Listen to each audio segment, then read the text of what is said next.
Hello दोस्तों, स्वागत है आपका अपने यूट्यूब चैनल ऑनलाइन नव्य एकेडमी के इस वीडियो में। और आज की वीडियो में हम बात करने वाले हैं मध्यकालीन उत्तराखंड के इतिहास में जो हम परमार का वंश पढ़ते हैं या गढ़वाल का परमार वंश पढ़ते हैं, उसका आज फोर्थ वीडियो आपके साथ डिस्कस करने वाले हैं। और यहाँ पे आज हम पढ़ेंगे ललित शाह, जयकृत शाह और प्रद्युम्न शाह के बारे में। ठीक है, तो तीनों राजाओं के बारे में हम इस वीडियो में देखने वाले हैं और इनसे जुड़े हुए कुछ नए फैक्ट्स जो होंगे हम पढ़ेंगे, इंपॉर्टेंट फैक्ट्स को। और एग्जाम ऑफ व्यू से जो क्या क्या आपके पास पूछा जा सकता है, कौन कौन से क्वेश्चन आपके पास बन सकते हैं या अभी तक पूछे गए हैं, इन सभी के बारे में यहाँ पे डिस्कस करने वाले हैं। तो वीडियो का फर्स्ट टाइम आप चैनल पर आ रहे हैं तो चैनल को सब्सक्राइब जरूर कर लीजिएगा और बेल आइकन जरूर प्रेस कर दें और ऑल का नोटिफिकेशन आप ऑन कर ले, ताकि जो भी रील्स अपलोड करता है सबसे पहले आपके पास वो नोटिफिकेशन आ सके। तो वीडियो को अंत तक जरूर देखिएगा और वीडियो कैसा लगा कमेंट बॉक्स में जरूर बताइएगा और साथ ही लाइक और शेयर जरूर करिएगा। तो चलिए स्टार्ट करते हैं इसका वीडियो और जानते हैं परमार वंश के अन्य शासकों के बारे में। कल कुछ चीजें मैंने आपके बताई थी प्रदीप शाह के बारे में, और प्रदीप शाह से रिलेटेड कुछ चीजें जो हैं वो उसमें कुछ रह गई थी, जिससे क्वेश्चन बन सकता है आपके पास। जैसे कि जो फ्लासी का 1757 में हुआ था, पानीपत का युद्ध जो हुआ था वो 1761 में था, तृतीय युद्ध, पानीपत का तृतीय युद्ध 1761 में हुआ था। और बक्सर के युद्ध जो 1764 में हुआ था। तो ये सारे के सारे जो युद्ध या वांडीवास के युद्ध हम पढ़ते हैं 1760 में, तो सारे के सारे युद्ध जो हुए थे वो प्रदीप शाह के शासनकाल के समय हुए थे। ये प्रदीप शाह का शासनकाल हमने कल देखा था, 1717 से स्टार्ट होता है और 1772 तक चलता है, जो कि इसके दान पत्र में इसके बाद के बारे में जानकारी मिलती है। तो इसी के बीच में जो हमने पहले पढ़ा था कि इससे पहले वीडियो में पढ़ा था कि जो प्रदीप शाह जो था उसके समय कुमाऊं का शासक जो था बालो कल्याण चंद था और उन दोनों की मित्रता बहुत अच्छी थी। ठीक है, इस बीच में जब रोहिलों का आक्रमण भी 1747 में हुआ था कुमाऊं पर, जहां पर यानी कि चंद वंश पे, जहां पर क्या क्या था कि बालो कल्याण चंद ने या चतुर्थ बालो कल्याण चंद चतुर्थ ने कल्याण चंद चतुर्थ, बालो कल्याणी कल्याण चंद चतुर्थ बोलेंगे, कल्याण चंद चतुर्थ ने जो है सहायता मांगी थी प्रदीप शाह से, जहां पर से 3 लाख रुपए देकर सहायता की थी बालो कल्याण चंद चतुर्थ की। ठीक है, और प्रदीप शाह का कार्यकाल जो है वो चंद और परमार वंश की मित्रता के लिए जाना जाता है, सबसे हमने पहले पढ़ी थी। ठीक है, आगे देखते हैं कि कुमाऊं में जब कल्याण चंद की मृत्यु हो जाती है, तो कल्याण चंद की मृत्यु के बाद उसका पुत्र जो दीप चंद जो है वो गद्दी पर बैठता है और उसका संरक्षक जो था शिवदेव जोशी था। शिवदेव जोशी से खुश न होकर हरिराम जोशी जो है, इसने शिवदेव जोशी यानी कि हरिराम जोशी को कहा कि वो हरिराम जोशी ने वो खुश नहीं था शिवदेव जोशी के सेनापति बनने पे। ठीक है, तो उसने क्या किया कि प्रदीप शाह को चंद वंश पर आक्रमण करने के लिए उकसाया था। ठीक है, तो इसकी बातों में आकर प्रदीप शाह ने चंद वंश पर आक्रमण किया और तामा चौड़, या इसको बोलते थे तामा ढोंड, कई बार आपके पास क्वेश्चन आएगा तामा ढोंड का युद्ध जो हुआ था किस किसके बीच हुआ था। ठीक है, तो तामा चौड़ या तामा ढोंड। ठीक है, तो ये जो नामक स्थान पर यानी कि शिवदेव जोशी और शिवदेव से प्रदीप शाह के बीच युद्ध हुआ था, जिसको तामा ढोंड के युद्ध के नाम से जाना जाता है, कि 1765 में हुआ था। और ये युद्ध जो था 1765 में हुआ था, और इस युद्ध में जो था कहते हैं कि इसमें प्रदीप शाह की हार हो गई थी। और इसमें उसका सेनापति यानी कि प्रदीप शाह का सेनापति जो था नरपति गुलेरिया जो था वो प्रदीप शाह का सेनापति था, जो कि इस युद्ध में मारा गया था। ठीक है, इस युद्ध में मारा जाता है प्रदीप शाह का सेनापति नरपति गुलेरिया। ठीक, अब हम बात करते हैं आगे। मौलाराम को सबसे पहले जो संरक्षण जो है वो प्रदीप शाह के द्वारा ही दिया गया था। और प्रदीप शाह का मंत्री जो था चंद्रमणि डंगवाल, ठीक है, जिसने जिसने डांग में क्या किया था कि डांग गांव में इसने मंगलेश्वर शिव मंदिर का निर्माण भी करवाया था। 1772 में प्रदीप शाह की मृत्यु हो जाती है। प्रदीप शाह के द्वारा ही मोनाशाही तिमाशा जो मुद्रा जो वो चलाई गई थी, और इसकी मुद्रा जो है वो लखनऊ संग्रहालय में आज भी मौजूद है प्रदीप शाह की। प्रदीप शाह ने, पहले तो हमने पढ़ा था कि फतेह शाह ने जो थे अनेक जो गुरुद्वारा के निर्माण के लिए फुरबुरा, राजपुर, चामासारी आदि गांव दान में दिए थे। और उसके बाद इसके पौत्र यानी कि फतेह शाह के पौत्र जो था प्रदीप शाह, इसने भी छाया वाला, भोजन वाला, पंडितवाड़ी, घाट वाला आदि जो थे, धामू वाला, पंडितवाड़ी या भूत वाला जो थे, जमीनें जो थी वो दान में दी थी। इसको ये दी थी इसने, जो राजा जो था यानी कि गुरु राम राय को, गुरुद्वारे के निर्माण के लिए। ठीक है, 1731 में प्रदीप शाह ने अपना एक प्रतिनिधि जो है उसका अपना एक प्रतिनिधि के रूप में भुजबल को नियुक्त किया था। ठीक है, इसने क्या किया, भुजबल को अपने एक जो भुजबल इसका जो नियुक्ति के रूप में भुजबल को क्या किया इसने कुमाऊं को भेजा था। और कुमाऊं पर समझो कल्याण चंद की बेटी का विवाह था, तो उसने अपने ही एक सेनापति भुजबल को क्या किया था, कुमाऊं भेजा था। सैन्य क्या अपने आदमी को कह सकते हैं हम। 1738 में प्रदीप शाह ने अपने वकील बंधु मित्र व लक्ष्मी ओझा को कल्याण चंद के दरबार में भेजा था। और 1738 में प्रदीप शाह ने अपने वकील बंधु मित्र और लक्ष्मीधर ओझा को कल्याण चंद के दरबार में भेजा था। और वकील जो था वो मैत्री पत्र वो उपहार लेकर ही गए थे। ठीक है, तो कल्याण चंद ने भी उपहार और मैत्री पत्र भेजे थे और दोनों राजाओं के बीच मित्रता स्थापित हो गई थी। जैसे कि मैंने आपको पहले बताया था कि दोनों के बीच मित्रता बहुत अच्छी थी। इसके बाद वकील जयपुर के राजा जयसिंह के पास मैत्रीपूर्ण पत्र वो उपहार लेकर गए थे। तो जयसिंह के राजा ने भी इनको उपहार पत्र भेजे थे, यानी कि हम कह सकते हैं कि जयसिंह जो थे यानी कि जयपुर के राजा के साथ भी इनका मित्रतापूर्ण व्यवहार जो था प्रदीप शाह का बन गया था। तामाचौ या तामाढंड का युद्ध जो है प्रदीप जो मैंने आपको पहले बताया प्रदीप शाह और शिवदेव जोशी के बीच हुआ था, जहां पर प्रदीप शाह का सेनापति जो नरपति गुलेरिया जो था वो मारा जाता है। प्रदीप शाह के बाद राजा बनता है ललित शाह। प्रदीप शाह के बाद कौन राजा बनता है? ललित शाह। ठीक है, प्रदीप शाह के बाद ललित शाह गढ़वाल का शासक बनता है, जिसके समय दीपचंद जो था वो चंद वंश का शासक था, दीपचंद। ठीक है, और इस जब दीपचंद जो था वो कुमाऊं का शासक बना था, तो जो दीपचंद के समय ही मोहन सिंह रौतेला जो नामक एक व्यक्ति ने क्या किया था कि दीपचंद को गद्दी से अपदस्थ कर दिया और स्वयं को कुमाऊं का शासक घोषित कर दिया। ठीक है, लेकिन उनके मंत्रियों ने उसका साथ नहीं दिया, खासतौर पर हर्षदेव जोशी ने उनका साथ नहीं दिया था। विशेषतः इसका फायदा उठाकर हर्षदेव जोशी ने ललित शाह को कुमाऊं पर आक्रमण के लिए आमंत्रित किया था। इसके बारे में हमने पहले वाली ब्रिज हम चंद्रवंश के बारे में पढ़ा, उसमें हमने पढ़ा था कि किस प्रकार से हर्षदेव जोशी जो है ललित शाह को कुमाऊं पर आक्रमण के लिए न्योता देता है। ठीक है, हरजी जोशी के कुमाऊं पर आक्रमण के न्योते के बाद मोहनचंद यानी कि जो ललित शाह ने कुमाऊं पर आक्रमण किया, मोहनचंद पर आक्रमण किया। जिसके बाद बगवाली पोखर का युद्ध ललित शाह और मोहनचंद के बीच 1790 में बगवाली पोखर का युद्ध होता है, जिसमें मोहन सिंह रौतेला या मोहनचंद जो है, मोहनचंद के नाम से गद्दी पर बैठा था मोहन सिंह रौतेला, उसकी हार हो जाती है। और मोहनचंद उसके भाई लाल सिंह ने रामपुर के नवाब फैजुल्ला के यहाँ उन्होंने शरण ली थी। तो इसके बाद जब यहाँ पे मोहनचंद की हार हो जाती है, तो ललित शाह ने अपने पुत्र प्रद्युम्न शाह को कुमाऊं की गद्दी पर बैठा दिया था। प्रद्युम्न चंद्र के नाम से दीपचंद्र का दत्तक पुत्र प्रद्युम्न चंद्र को घोषित किया जाता है और वह चंद्रवंशी गद्दी पर बैठ जाता है और उसे प्रधानमंत्री के रूप में हर्ष जोशी कार्य करने लगते हैं। ललित शाह ने अपने पुत्र प्रद्युम्न शाह को, जैसे मैंने आपको पहले बताया कि प्रद्युम्न शाह को उन्होंने कुमाऊं का शासक घोषित किया गया, तो हर्ष जोशी उसका प्रधानमंत्री बन गया था।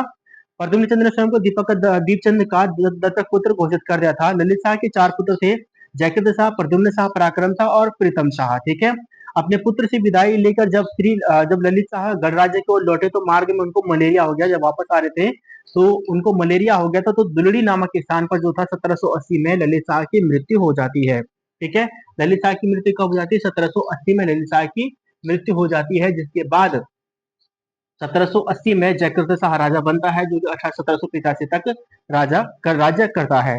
ललित शाह के समय सिखों ने 2 बार गढ़वाल पर आक्रमण किया था, एक 1775 में, 1778 में। और 1779 में ललित शाह ने सिरमौर राज्य पर भी आक्रमण किया और सिरमौर का युद्ध जो था वो ललित शाह के द्वारा जीता गया था। ठीक है, तो यहाँ तक हमने पढ़ लिया है। यहाँ पे जब हमने बात की थी कि किस प्रकार से ललित शाह के बीच और प्रद्युम्न शाह की ललित शाह और मोहनचंद के बीच आक्रमण होता है, हमने पहले बालो कल्याण चंद, यहाँ पे तो देखो ये यहाँ पे जो था कल्याण चंद, यानी कि गढ़वाल पर शासन था प्रदीप चंद का। ठीक है, और कुमाऊं पर शासन था कल्याण चंद चतुर्थ का। कल्याण चंद चतुर्थ की मृत्यु हो जाती है, प्रदीप शाह की इधर मृत्यु हो जाती है, तो प्रदीप शाह के बाद यहाँ पे राजा बन जाता है ललित शाह। 1772 में ललित शाह राजा बन जाता है। ठीक है, ललित शाह 1772 में राजा बनता है। इधर जो है या कल्याण चंद चतुर्थ की मृत्यु हो जाती है और उसका पुत्र दीपचंद राजा बन जाता है। लेकिन दीपचंद का राजा बनना जो है, या शिवजी जोशी जो था उसमें दीपचंद का राजा बनना जो था मोहन सिंह रौतेला को पसंद नहीं था, तो उसने क्या किया कि मोहन सिंह रौतेला ने दीपचंद को गद्दी से हटाया और स्वयं जो है मोहनचंद के नाम से गद्दी पर बैठ गया था। जिसका जो कि उसके जो राज दरबारी जो थे, जो सेनापति मंत्री जो थे, वो पसंद नहीं आया जिनको, उन्हीं में से था हर्षदेव जोशी। और हर्षदेव जोशी जो था उसने गढ़वाल के राजा ललित शाह, इधर ललित शाह राजा बन चुका था, तो ललित शाह को कुमाऊं पर आक्रमण करने का न्योता दिया था, जिसके बाद 1779 में कुमाऊं पर आक्रमण किया था। मोहन सिंह रौतेला पर आक्रमण किया था ललित शाह ने, और यहाँ पर उन्होंने मोहन सिंह को हरा दिया था, मोहनचंद को हरा दिया था, जिसके बाद वो भाग खड़ा हुआ था। और ललित शाह ने अपने पुत्र यानी कि प्रद्युम्न शाह को कुमाऊं की गद्दी पर बैठा दिया था। कुमाऊं की गद्दी पर बैठते हुए प्रद्युम्न शाह ने स्वयं को दीपचंद का दत्तक पुत्र घोषित किया था। ठीक है, प्रद्युम्न शाह ने, और प्रद्युम्न चंद के नाम से वो गद्दी पर बैठा था। जब हवालबाग के जो दुल्ली नामक के स्थान पर जब वापस आ रहे थे ललित शाह, तो उनको मलेरिया हो गया था, तो जिसके बाद उनकी मृत्यु हो गई थी।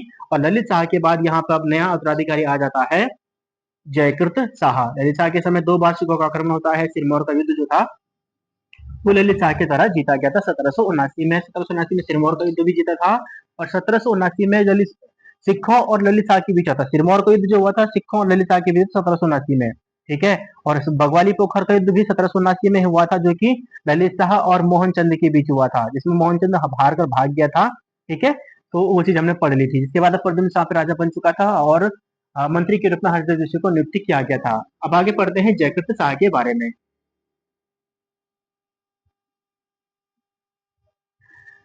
अब हमने पढ़ा कि ललित शाह के जो थे उसके 4 पुत्र थे, जयकृत शाह, प्रद्युम्न शाह, पराक्रम शाह और प्रीतम शाह। प्रथम प्रद्युम्न शाह तो कुमाऊं की गद्दी पर बैठ गया था, जयकृत शाह को यहाँ पर गढ़वाल की गद्दी संभालनी थी। अब ये दोनों जो भाई थे वो सौतेले भाई थे, इनकी पत्नियां अलग अलग थी। माताएं पिता इनका ललित शाह था, लेकिन माता इनकी अलग अलग थी। जयकृत शाह की माता जो थी वो थी क्यूठली रानी जो थी, है ना, क्यूठली रानी जो थी वो जयकृत शाह की माता थी। और प्रद्युम्न शाह की माता जो थी वो डोटियाली रानी थी। कौन थी? डोटियाली रानी जो थी वो प्रद्युम्न शाह की माता थी, या प्रद्युम्न शाह उनका पुत्र था। तो ललित शाह की जब मृत्यु हुई तो जो श्रीनगर की गद्दी पर जो है जयकृत शाह गद्दी पर बैठ जाते हैं, या श्रीनगर गद्दी पर बैठ जाते हैं। और जयकृत शाह और प्रद्युम्न शाह दोनों क्या थे? सौतेले भाई थे। ठीक है, कौन थे? सौतेले भाई। जैसे मैंने आपको पहले बताया कि पिता एक था ललित शाह, लेकिन माता इनकी अलग अलग थी। जो प्रद्युम्न शाह थे, उनकी माता जो थी वो डोटियाली रानी थी, जबकि जयकृत शाह की माता जो थी क्यूठली रानी थी। ठीक है,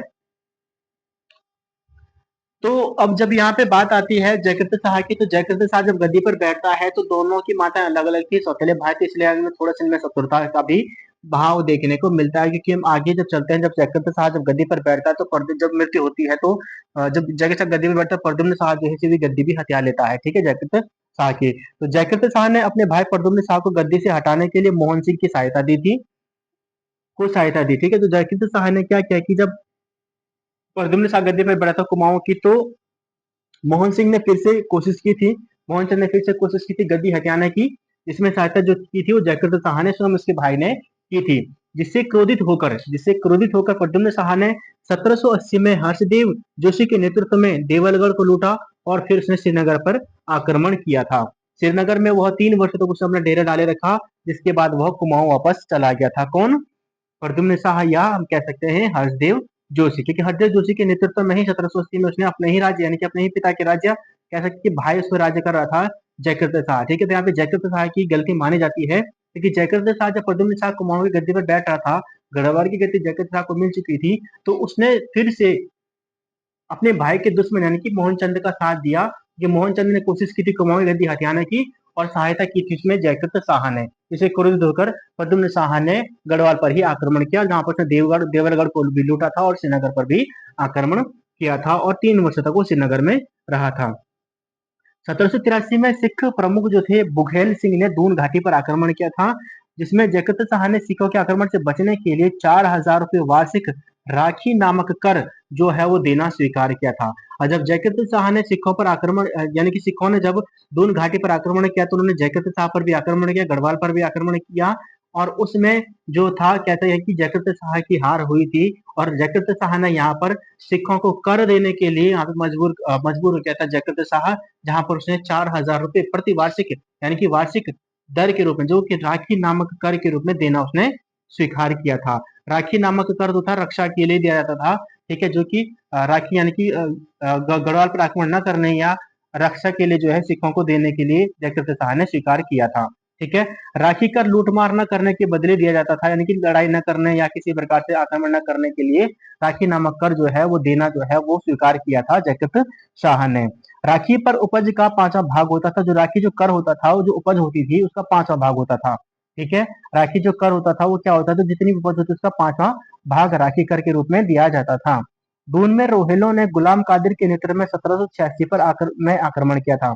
फिर दून पर रोहिलों के द्वारा गुलाम कादिर के नेतृत्व में आक्रमण किया गया था, और यह दून रोहिलों का दूसरा आक्रमण था, क्योंकि दून पर रोहिला हो गया था दूसरा आक्रमण था। एक बार पहले जो किया गया था वो प्रदीप शाह के शासनकाल में किया गया था, क्योंकि प्रदीप शाह के शासनकाल में जब 1743 में प्रदीप शाह ने कल्याण चंद चतुर्थी की मदद की थी, क्योंकि पहले तो कुमाऊं पर आक्रमण होता, तो यहाँ पे प्रदीप शाह ने कल्याण चंद चतुर्थी की मदद की थी 1743 में, और उसी का बदला लेने के लिए नजीब खां के नेतृत्व में 1757 में दून घाटी पर आक्रमण किया गया था। नजीब खान नजीबुद्दौला जो हम कह सकते हैं, ठीक है, नजीब खान नजीबुद्दौला ने यहाँ पर कुछ समय के लिए आक्रमण भी उसने, या उसने 1770 तक कैसे की 1757 तक उसने देहरादून पर अपना कब्जा बनाए रखा था। और दूसरी बार आक्रमण हुआ था, जो हुआ था जयकृत शाह के शासनकाल में के टाइम पर, रोहिला का जो गुलाम कादर के नेतृत्व में 1786 में हुआ था, ठीक है, जो कि दूसरा आक्रमण था। अपने पांचों भाइयों के भाइयों का राज के प्रति लालच, मंत्रियों का षड्यंत्र और अंत में विश्वास पात्र धरी नाम द्वारा धोखा दिए जाने जाने से जयकृत शाह अंदर ही अंदर टूट गया था, ठीक है। तो अपने भाइयों के राज्य के प्रति जो है लालच, जो जयकृत शाह के बीच मन में आया था, मंत्रियों के बीच षड्यंत्र, और अंत में जो विश्वास पात्र जिसका जो धनीराम जो व्यक्ति जो था, उसने भी उसको धोखा दे दिया, जिसके बाद जयकृत शाह पूरी तरह से टूट गया था। निराश हताश होकर उसने जयकृत शाह ने रघुनाथ मंदिर देवप्रयाग गए, और चौथे दिन में उनका वहां पर देहांत हो गया था, ठीक है। तो रघुनाथ मंदिर में चौथे दिन में, यानी कि 1786 में जो है जयकृत शाह का निधन हो जाता है, ठीक है।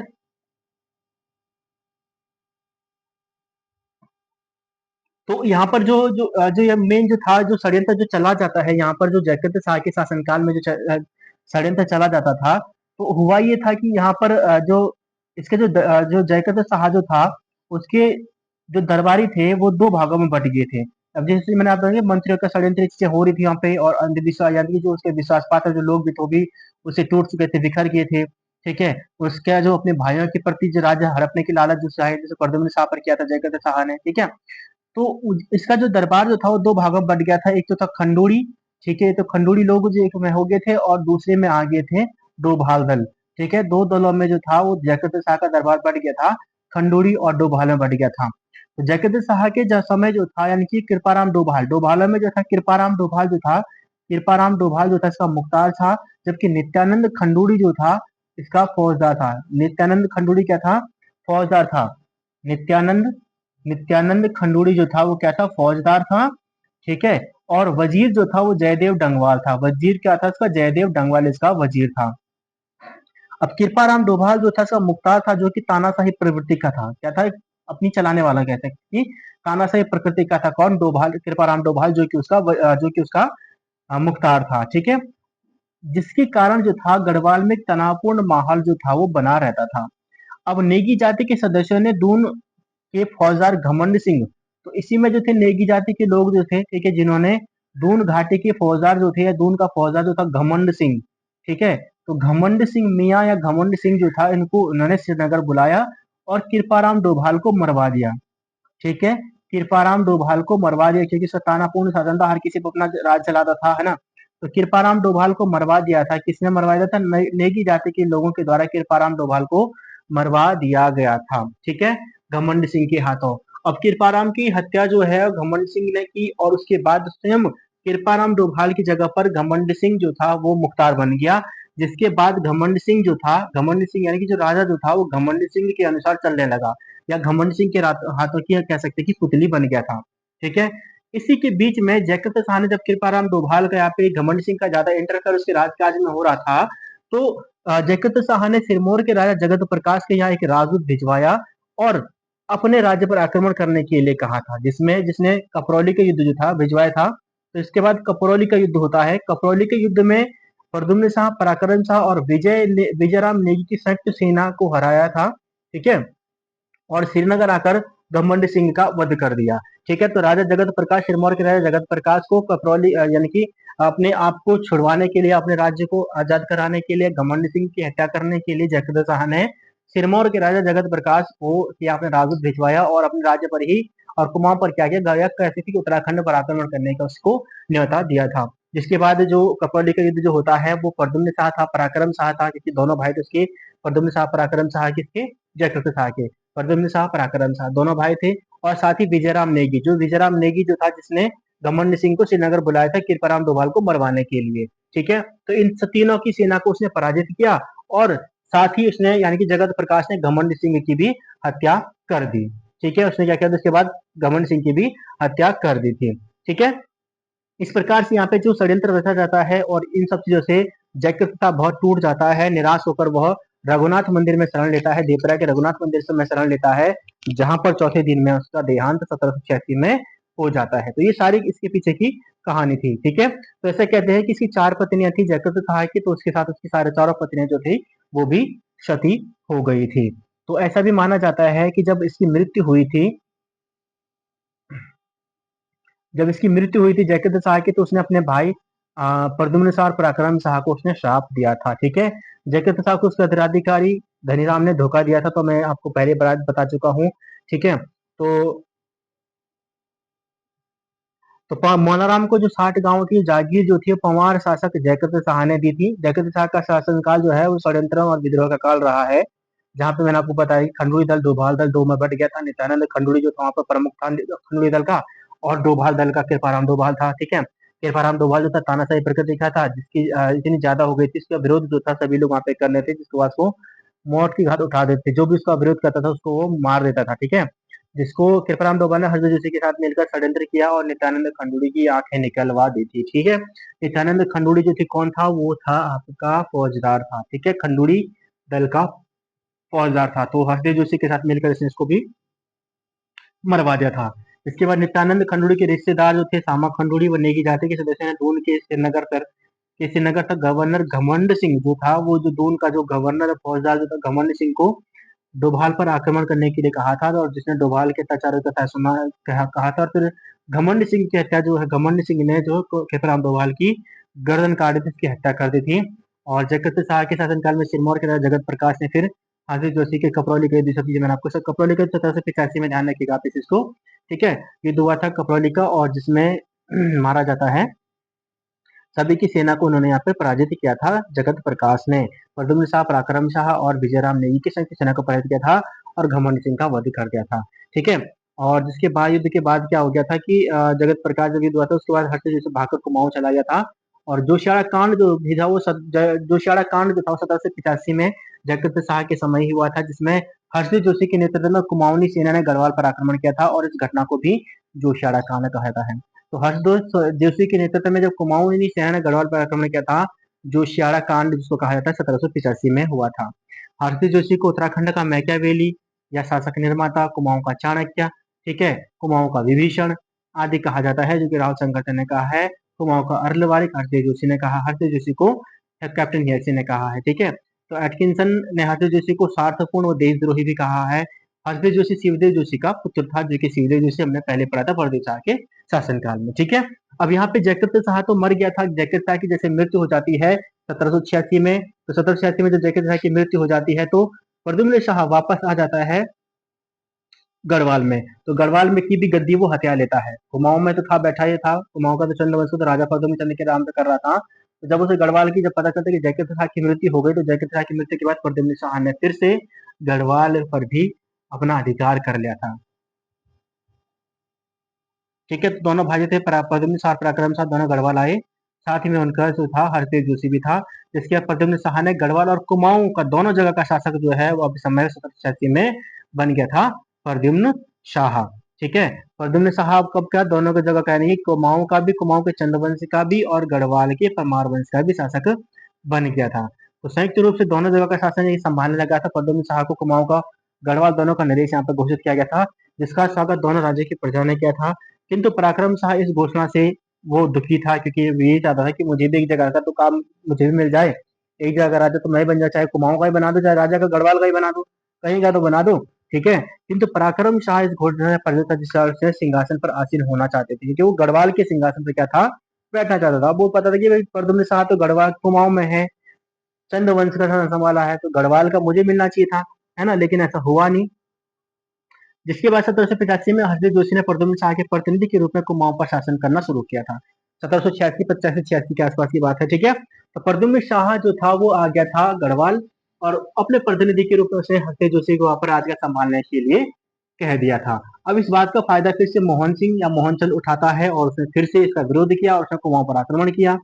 इसके बाद 1786 में पाली गांव का युद्ध या नथड़ागढ़ी का युद्ध जो था वो हुआ था हरदेव जोशी और मोहनचंद के बीच में, जिसमें हरदेव जोशी तो श्रीनगर भाग गया था, हार गया था।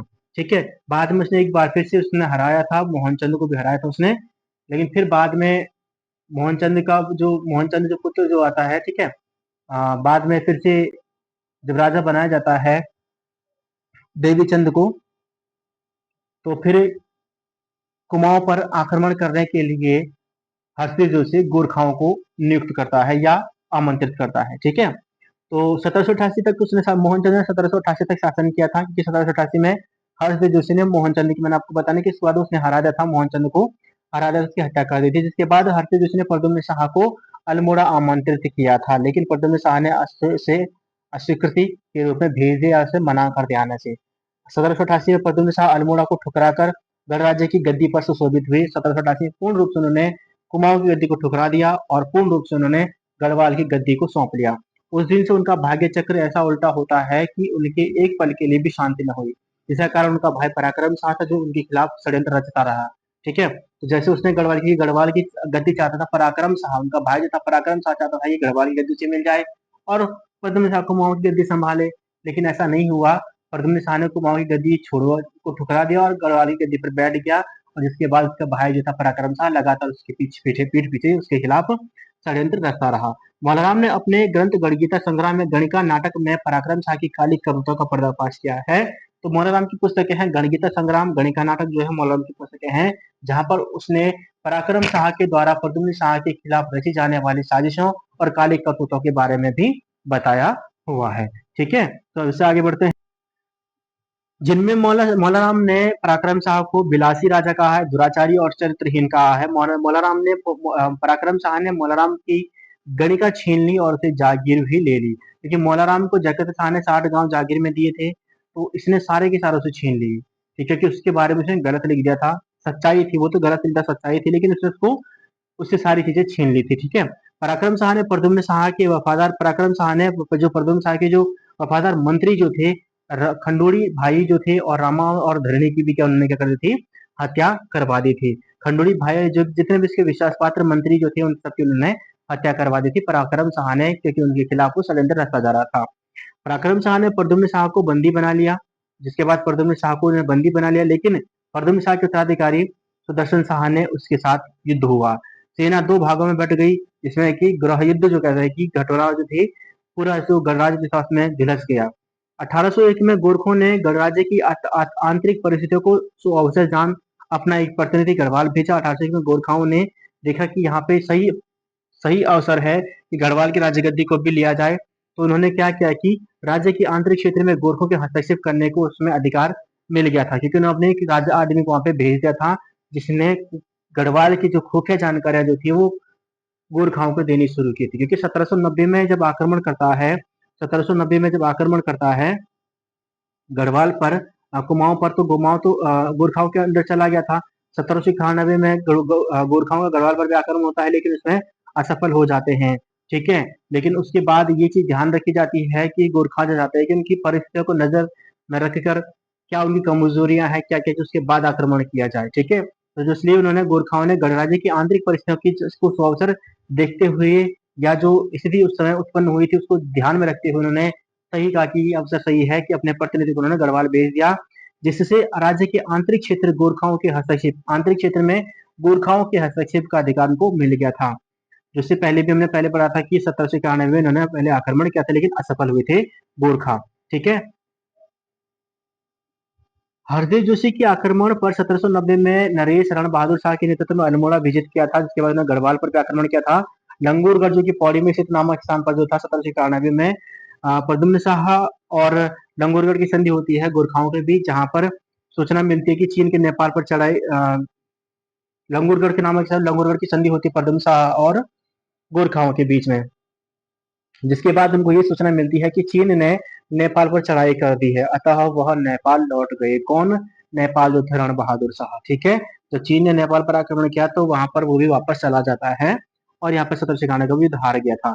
लंगूरगढ़ पे जो था 1791 में हुआ था, जो कि प्रद्युम्न शाह और गोरखाओं के बीच हुआ था, जहां पर प्रद्युम्न शाह को कुछ कर देना के लिए जो था वो राजी हो गया था गोरखाओं के लिए, क्योंकि असफल तो वैसे भी गोरखा इस आक्रमण में हुए थे गढ़वाल पर, तो गोरखाओं को ये पता था कि गढ़वाल के राजाओं को हराना आसान नहीं है, तो उन्होंने अपने प्रतिनिधि के रूप में अंदर की खबरें जो हमें देता रहे, उसको उन्होंने यहाँ पर भेजा था गढ़वाल में, क्योंकि पहले ही गढ़वाल जो था अपने आंतरिक युद्ध या आंतरिक जो गृह युद्ध वाला जो माहौल छिड़ा हुआ था पराक्रम शाह की वजह से, प्रथम शाह के साथ, उससे वाकिफ हो गया था। उन्होंने इसका फायदा उठाया था और अपने एक प्रतिनिधि को, अपने एक आदमी को गढ़वाल में भेज दिया था।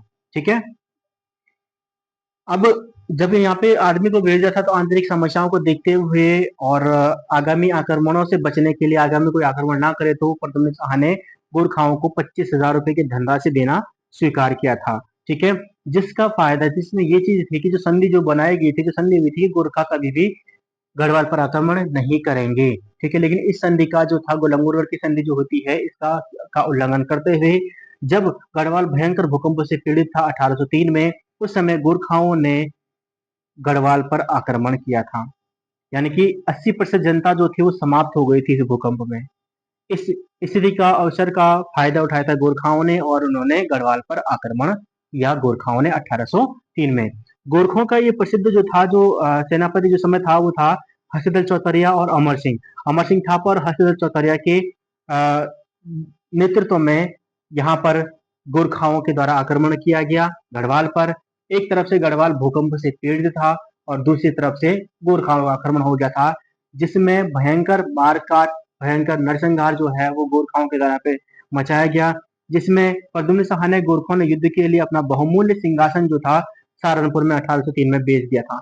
इसके बाद प्रद्युम्न शाह तो भागकर सहारनपुर चले गए थे, जहां पर उन्होंने फिर से अपनी एक सेना गठित की थी और अपना जो बहुमूल्य सिंहासन जो था, सोने का सिंहासन जो था, वो भी सहारनपुर में जाकर बेच दिया था प्रद्युम्न शाह के द्वारा। ऐसा कहा जाता है कि अपने घर के सोने चांदी के बर्तन या गहने भी जो थी वो प्रद्युम्न शाह के द्वारा इस समय बेच दी गई थी और फिर उन्होंने वहां पर एक सेना गठित की थी, पूरी की पूरी सेना उन्होंने वहां पे गठित की थी। ये सिंहासन अजयपाल के द्वारा कत्यूरियों से छीना गया था और उसको सहारनपुर में जाकर प्रद्युम्न शाह ने बेच दिया था 1803 में। और फिर जो भी पैसा आता है, जो जेवर बर्तन वगैरह बेच के जो पैसा आता है, उससे वो अपनी एक नई सेना बनाते हैं। बाराहाट या उत्तरकाशी में प्रद्युम्न शाह व गोरखों के बीच एक युद्ध हुआ था, जिसमें गोरखा विजयी हुए थे। चंबा का युद्ध, चमुआ का युद्ध जो था, जिसमें भी गोरखा विजयी हुए थे। अनेक युद्ध हुए हैं। ठीक है। एक तो पहले तो 1803 में हुआ था, फिर बाराहाट उत्तरकाशी में हुआ था, फिर चंबा में हुआ था, चंबा का युद्ध या चमुआ का युद्ध, जो गोरखा इसमें विजयी हुए थे। और अंतिम रूप से जो निर्णायक युद्ध होता है, वो होता है देहरादून का जो खुड़बड़ा मोहल्ला है, या खुड़बड़ा नामक स्थान पर 14 मई 1804 को होता है, जहां पर जो कि प्रद्युम्न शाह और गोरखाओं के बीच हुआ था और इसमें प्रद्युम्न शाह जो था वो वीर गति को प्राप्त होते हैं या उनकी मृत्यु हो जाती है। प्रद्युम्न शाह गोरखा कुंवर रंजीत की गोली लगने से मृत्यु हो जाती है। ठीक है। जो यानी कि जो गोरखा जो था कुंवर रंजीत, इसने क्या कर दिया था, उनको गोली मार दी थी, जिससे उनकी मृत्यु हो जाती है। और गोरखों ने प्रद्युम्न शाह का अंतिम संस्कार जो था वो कहाँ पर किया था, हरिद्वार में किया था। प्रद्युम्न शाह की यहाँ पे मृत्यु हो जाती है। आगे कोई भी इसका विद्रोह ना करे तो प्रद्युम्न शाह के जो भाई, देखो पराक्रम शाह के तो पहले ही उनकी बंदी बना के जो पहले युद्ध वगैरह हो गया था, तो सबसे छोटे भाई कुंवर प्रताप शाह को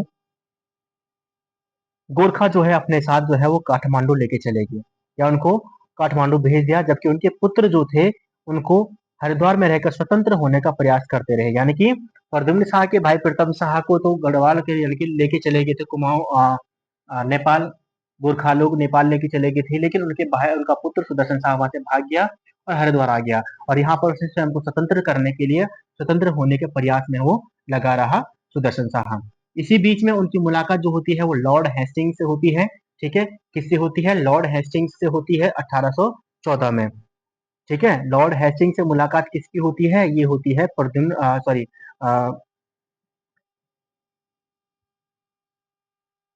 सुदर्शन शाह की, सुदर्शन शाह की मुलाकात होती है लॉर्ड हेस्टिंग्स से। ठीक है। तो लॉर्ड हेस्टिंग्स जब इनकी यहाँ पे मुलाकात होती है, तो यह अब यानी कि जो सुदर्शन शाह लॉर्ड हेस्टिंग्स को गोरखाओं की अत्याचारों आदि के बारे में बताते हैं और उनसे मदद मांगते हैं कि वह गढ़वाल को जो गोरखा मुक्त करने में उनकी मदद करें। ठीक है। तो लॉर्ड हेस्टिंग्स जो थे उस समय गवर्नर जनरल थे। कौन थे, गवर्नर जनरल थे लॉर्ड हेस्टिंग्स थे, जो कि 1813 से 1823 तक लगभग रहे हैं लॉर्ड हेस्टिंग्स। ठीक है। गवर्नर जनरल से रिलेटेड वीडियो इंडियन हिस्ट्री का मैं दूंगा बहुत जल्दी। ठीक है। तो 1813 से 1823 में लॉर्ड हेस्टिंग रहे थे, 1814 में इनकी मुलाकात हुई थी। जो गवर्नर जनरल लॉर्ड हेस्टिंग से, और अक्टूबर 1814 में लॉर्ड हेस्टिंग्स ने गोरखाओं के विरुद्ध अंग्रेजी सेना भेज दी थी। 1795 में गढ़वाल में भयंकर अकाल पड़ा, जिसे इक्यावनी बावनी के नाम से जाना जाता है, क्योंकि संवत जो था वो 1851 या 52 माना जाता है। महाराजा प्रताप शाह की संपूर्ण गढ़ कुमाऊं का राजा कहा जाता है, क्योंकि हमने पहले पढ़ा था कि 1786 तक है ना, जब वहां पर दीपचंद मारा जाता है, प्रद्युम्न चंद पे अपना गद्दी हत्या लेता है मोहनचंद के बाद। मोहनचंद को हराकर जो गद्दी हत्या लेता है प्रद्युम्न चंद जो है कुमाऊं की, और साथ ही 1786 में जब जगत शाह की मृत्यु हो जाती है तो गढ़वाल की भी गद्दी पर हत्या पर बैठ जाता है, और दोनों यानी गढ़वाल और कुमाऊं को समय तक राजपाट चलाता है। इसलिए संपूर्ण गढ़ कुमाऊं का राजा जो है वो कहा जाता है प्रद्युम्न शाह को। प्रद्युम्न शाह को हुमायूं गढ़वाल को हुमायूं जो है प्रद्युम्न शाह को कहा जाता है। इसलिए कहा जाता है कि जिस प्रकार से हुमायूं जो था, जब शेरशाह सूरी ने हुमायूं जब गद्दी पर बैठता है तो शेरशाह सूरी और हुमायूं के बीच अनेक युद्ध होते हैं। जैसे 1531 में देवराय का युद्ध, इसमें शेरशाह सूरी हार गया था, और शेरशाह सूरी के बेटे को प्रद्युम्न शाह यानी कि हुमायूं के दरबार में एज ए सेवक जो है उनको यहाँ पे रखा गया था। ठीक है, इसके बाद 1539, एक तो 1531 में होता है देवराय का युद्ध, 1500 देवराय का युद्ध जो होता है 1531 में, 1539 में चौसा का युद्ध होता है, जिसमें हुमायूं हार जाता है शेरशाह सूरी से। फिर इसके बाद बिलग्राम का युद्ध होता है, इसमें भी शेरशाह सूरी 1540 में होता है, इसमें भी शेरशाह सूरी जीत जाता है, यानी कि हुमायूं यहाँ पे हार जाता है, और हार कर वो भागकर जो है वो चला जाता है ना, भागकर चला जाता है, ईरान चला जाता है, और वहीं पर वो अपनी शादी वादी जो होता है वहीं पे करता है वो, और वहीं पर घुमक्कड़ तरह हुआ जीवन वहाँ पे व्यतीत करता है। सिंध जो था बेलग्राम के बाद सिंध चला जाता है, ईरान में सिंध चला जाता है, और वहीं पर वो अपना जीवन व्यतीत करता है, और वहीं पर फिर से अपनी एक सेना गठित करता है, और फिर दोबारा से सरहिंद के युद्ध में अपनी वापसी करता है 1755 में, और फिर कुमाऊं की यानी कि मुगल की गद्दी पर, या मुगल साम्राज्य पर की गद्दी पर बैठता है, दिल्ली की गद्दी पर बैठता है। तो इसी प्रकार से हमने यहाँ पे प्रद्युम्न शाह के बारे में पढ़ा कि जब 1703 में 1803 में आक्रमण होता है तो वो भागकर सहारनपुर चले जाते हैं, फिर वहां पर अपनी सेना नहीं गठित करते हैं, फिर दोबारा से आकर युद्ध करते हैं। ठीक है, लेकिन अंततः क्या हो जाता है, वो उनकी हार होती है, और वो वीरगति को प्राप्त हो जाते हैं 1804 के युद्ध में, जो कि आपका होता है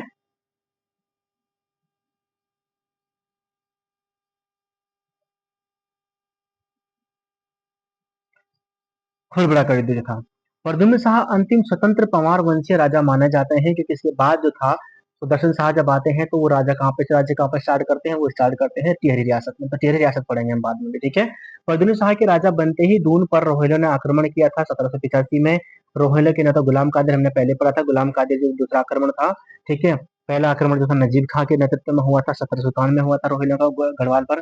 तो प्रद्युम्न शाह का दामाद हरि सिंह गुलेरिया इनकी जनता पर अत्याचार करता था, ठीक है, जिससे प्रद्युम्न शाह ने अपनी पुत्री का विवाह करवाया था, जो कि गुलाम कादिर का मंत्री था। तो गुलाम कादिर का मंत्री था प्रद्युम्न शाह का दामाद, ठीक है।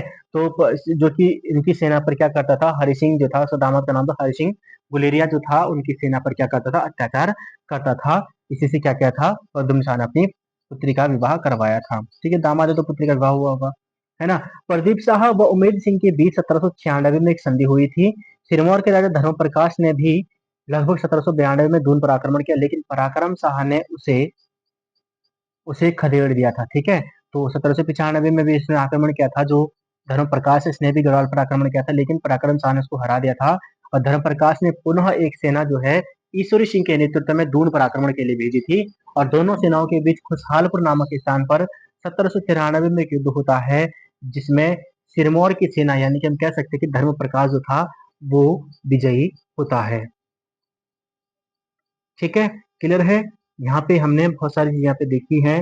तो इस तरीके से जो खुरबुड़ा का जो युद्ध होता है, खुरबुड़ा का युद्ध जो है 1804 हमने जो पढ़ा है, 14 मई 1804 का जो खुरबुड़ा का युद्ध होता है, इसकी जानकारी हमें मिलती है, जो पुस्तक है वो पुस्तक है ए आर गिल की वैली ऑफ दून, ठीक है। वैली ऑफ दून नामक पुस्तक से, वैली ऑफ दून नामक पुस्तक में हमें खुरबुड़ा युद्ध के बारे में जानकारी मिलती है, और वैली ऑफ दून जो है वो किसकी है, ए आर गिल की पुस्तक है। तो ए आर गिल की पुस्तक है वैली ऑफ दून, जहां पर हमें खुरबुड़ा के युद्ध के बारे में जानकारी मिलती है। तो दोस्तों ये था हमारे पास अभी जो हमने पढ़ा यहाँ पे पंवार वंश के बारे में। अब यहाँ से गोरखा शासन शुरू हो जाता है गढ़वाल पर, अब गोरखा शासन जब शुरू होता है तो गोरखा शासन के बारे में हम इसके बाद पढ़ेंगे कि गोरखा शासन यहाँ पे शुरू होगा। फिर गोरखा शासन के बाद जब सुदर्शन शाह वारेन हेस्टिंग से या लॉर्ड हेस्टिंग से मदद मांगते हैं 1814 में, जब यहाँ पे सेना भेजी जाती है, तो फिर 1814 के बाद 1804 से 1814 तो लगभग हो जाता है ना 1814, तो लगभग 1816 तक जो है जो संगौली की संधि होती है, जो कि मानी जाती है गोरखाओं के द्वारा। ठीक है, तो फिर अलग अलग जगह पर गोरखाओं के साथ अंग्रेज सेना युद्ध करती है और फिर उनको यहाँ से हटा देती है, कुमाऊं से हटा देती है। इसके बाद गढ़वाल पर जो होता है ब्रिटिश शासन शुरू हो जाता है, और जब 7 लाख न देने के कारण सुदर्शन शाह पर जो आरोप लगाया जाता है, सुदर्शन शाह अपनी राजधानी जो है वो टिहरी रियासत जो है स्थानांतरित कर देते हैं। तो यहाँ के बाद यानी कि जो श्रीनगर जो था वो यहीं तक था। श्रीनगर में जो राजधानी रहती है वो आपको कहाँ कब तक कहाँ पर तक रहती है, वो रहती है परदुम शाह तक। इसके बाद जो राजधानी हो जाएगी, या जो हम पढ़ेंगे जो टिहरी रियासत का उदय हो जाएगा, है ना, 1815 से, तो इससे आगे हम पढ़ेंगे टिहरी रियासत के बारे में। ठीक है, तो मिलते हैं जल्दी नई वीडियो के साथ, तब तक के लिए जय हिंद, जय भारत, खुश रहिए, मस्त रहिए, पढ़ते रहिए।